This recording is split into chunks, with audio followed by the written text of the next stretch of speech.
Assalamualaikum warahmatullahi wabarakatuh. Selamat pagi semuanya. Perkenalkan, nama saya Rosela Ilsa Maharani Batubara. Saya dari kelas C. Di sini saya akan membahas mengenai ekonomi global.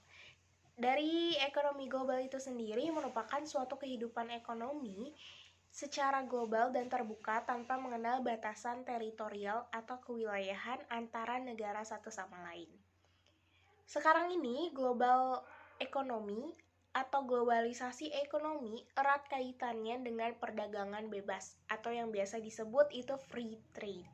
Free trade itu perdagangan bebas berusaha menciptakan kawasan perdagangan yang makin luas dan menghilangkan hambatan-hambatan tidak lancarnya perdagangan internasional. Adanya globalisasi perekonomian ini berarti adanya keharusan penghapusan seluruh batasan dan hambatan terhadap arus barang, jasa, serta modal. Sekarang ekonomi dunia itu lebih terhubung, tidak hanya melalui arus perdagangan internasional dan aliran modal, tetapi juga melalui arus informasi. Kemajuan teknologi juga telah berubah, itu tidak hanya mengubah ekonomi, tetapi juga berbagai hal dalam hidup kita. Ini menciptakan peluang dan tantangan baru yang tidak dapat diprediksi sebelumnya.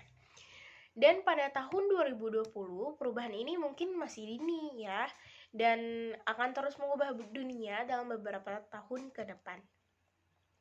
Globalisasi itu mengarah pada efisiensi sumber daya ekonomi yang lebih besar.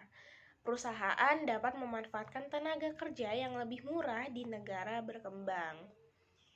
Dan negara-negara berkembang itu dapat mengadopsi teknologi negara maju untuk membangun ekonomi mereka, dan gerakan antar negara ini tuh menjadi lebih mudah diakses, dan globalisasi telah meningkat seiring dengan pertama, pengurangan hambatan regulasi, kedua, teknologi yang lebih canggih, ketiga, biaya transportasi itu rendah, keempat, peningkatan saling ketergantungan antar negara, dan ya, ekonomi dunia itu telah menjadi terintegrasi dengan meningkatnya globalisasi.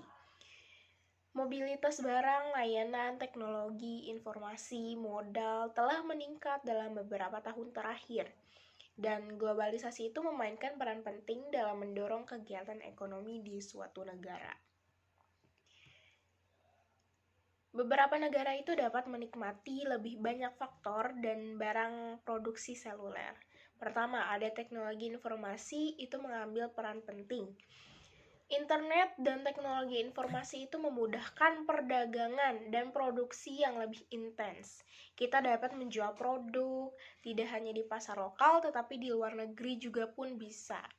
Ini juga bukan hanya perusahaan besar yang dapat melakukannya, tapi perusahaan kecil juga dapat melakukannya. Seperti bisnis-bisnis kecil yang dilakukan oleh para pemuda-pemuda Indonesia sekarang seperti online shop dan lain-lain. Nah, pemerintah itu berperan juga dalam bisnis internasional gitu. Beberapa pemerintah sangat ingin mendukung perusahaan dalam negeri, baik secara langsung maupun tidak langsung. Banyak perusahaan milik negara itu melakukan ekspansi ke luar negeri. Sukses di pasar lokal adalah sumber dayanya untuk juga sukses di pasar luar negeri.